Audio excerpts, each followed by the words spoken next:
I never imagined that an ordinary job could place me in the middle of such a dangerous temptation.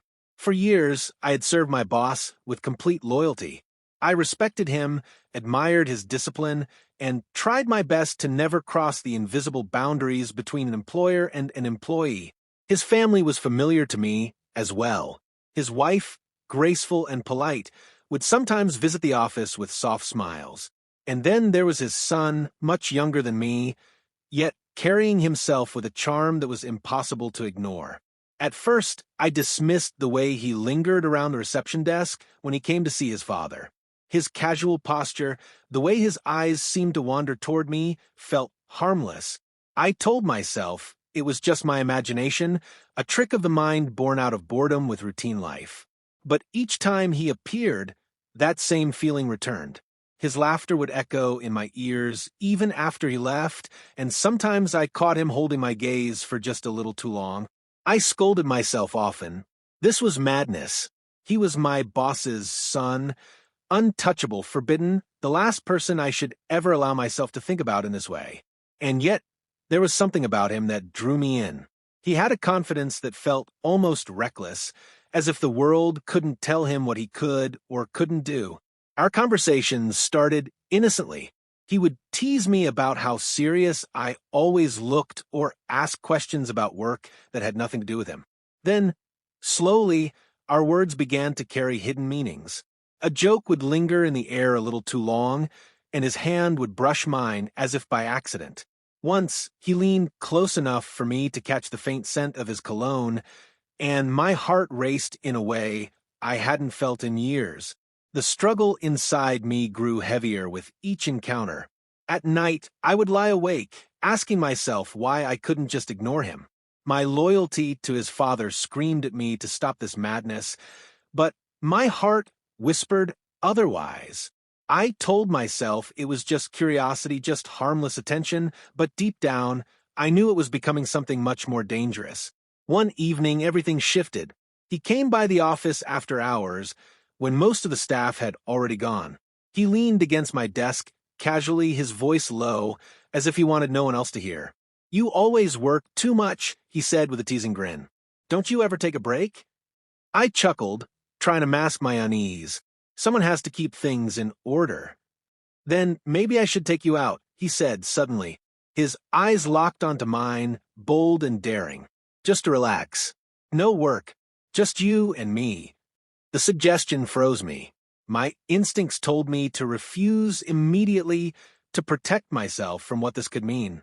But his gaze held me captive.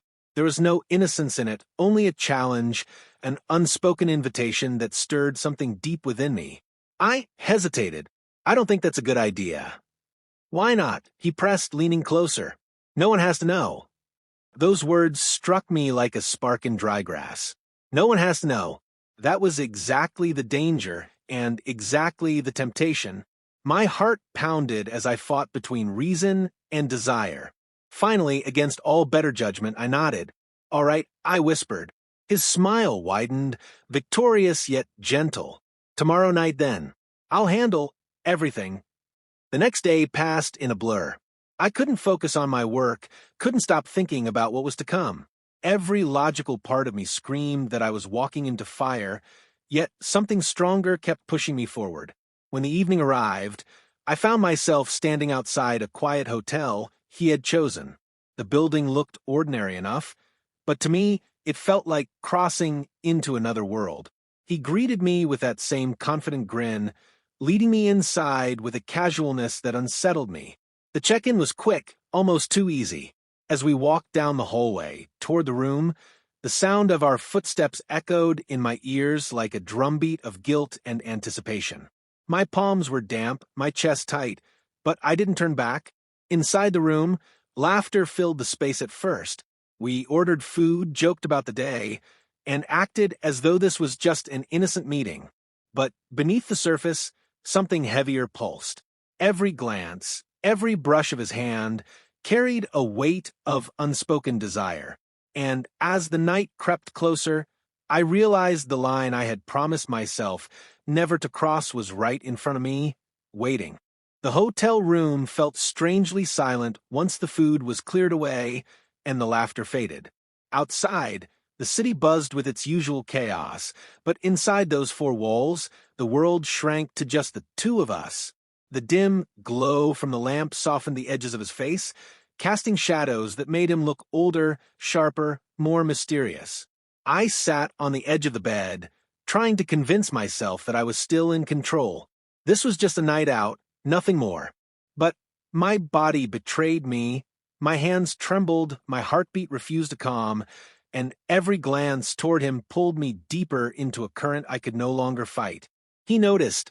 Of course he did. "You're nervous," he said softly, a hint of amusement in his voice.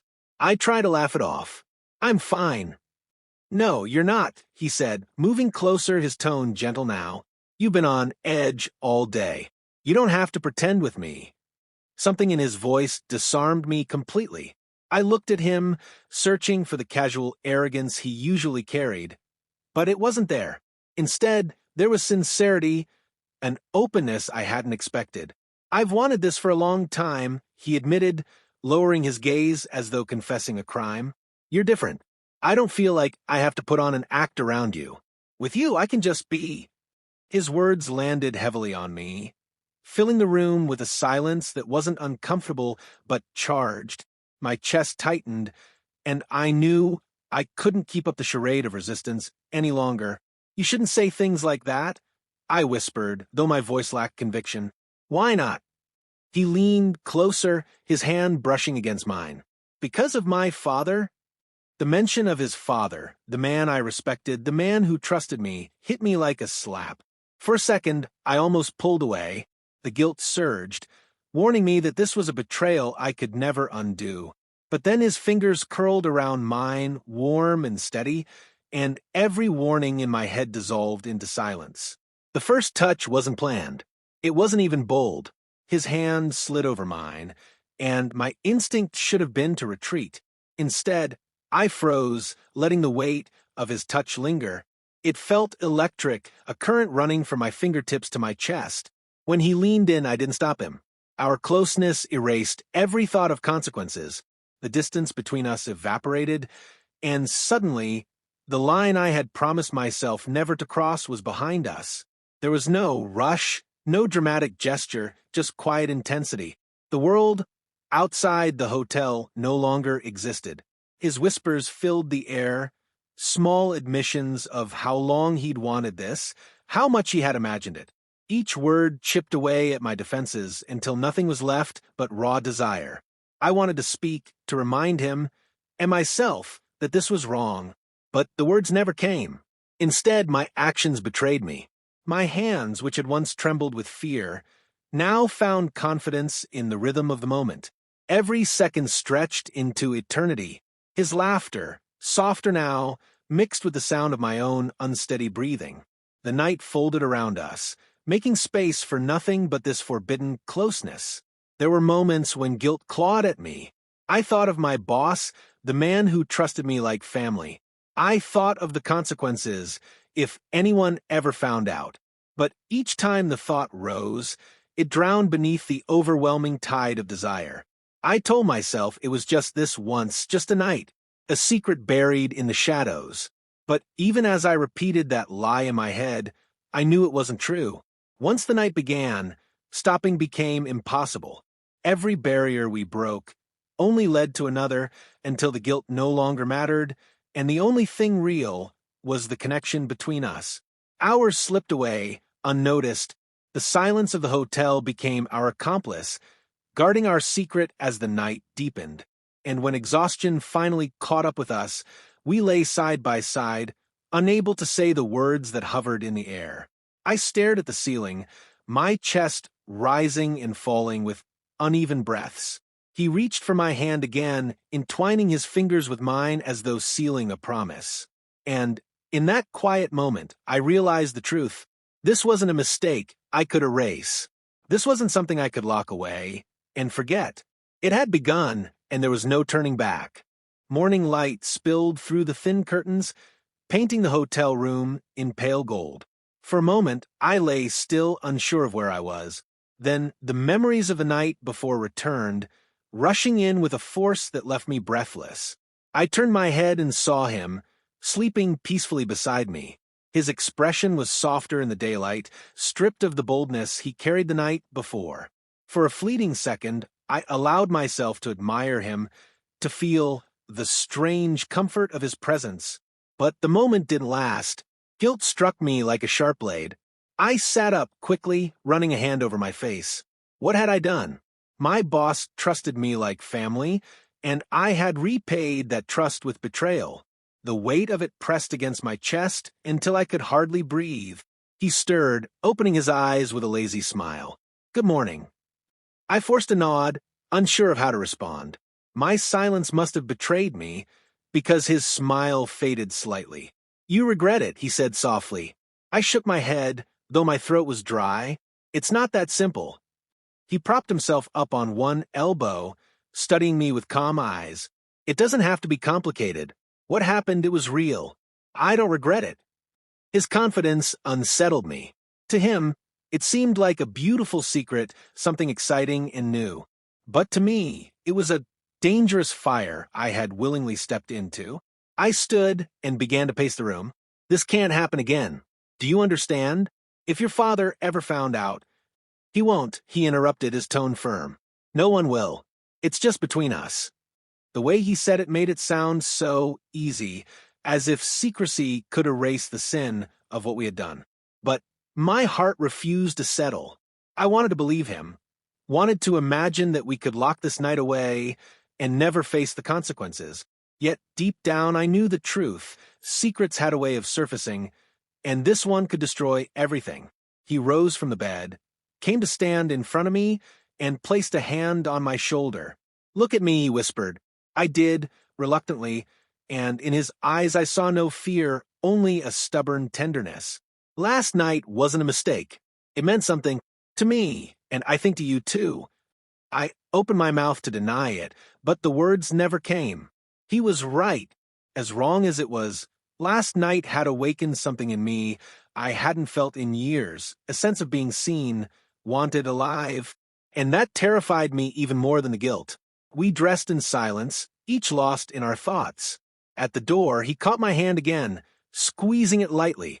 "Promise me one thing," he said. "Don't pretend this didn't happen." I couldn't promise, not out loud. Instead, I gave a small nod, my heart aching with the weight of it. The days that followed were a blur of unease. At the office, I avoided his father's gaze, terrified that somehow he could see the guilt written on my face. I worked harder, spoke less, tried to bury myself in routine. But no matter how hard I tried, I couldn't erase the memory of that night. And then there was him, his son. He appeared more often, sometimes with an excuse, sometimes with none at all. Each time, his eyes sought mine, a silent reminder of what we had shared. I tried to resist, to hold on to the last shreds of loyalty I had left. But every look, every stolen word, pulled me back into the gravity of him. One evening, he cornered me in the hallway, his voice low and urgent. "I can't stop thinking about you, and I know you can't either." I wanted to deny it. I wanted to tell him we were finished, that it could never happen again. But the truth betrayed me in the way my pulse quickened, in the way my body leaned toward him despite my words. "This is wrong," I whispered. "Maybe," he replied, "but it feels right." And there it was, the dangerous, intoxicating truth neither of us could escape. I knew then that the night at the hotel wasn't the end. It was the beginning of something far more complicated, far more dangerous. The guilt would follow me like a shadow, and the secrecy would eat at me. But despite everything, a part of me craved more. As I lay awake that night, staring at the ceiling of my own room, the echo of his words lingered in my mind. "Don't pretend this didn't happen." I couldn't, because deep inside, I knew it would happen again.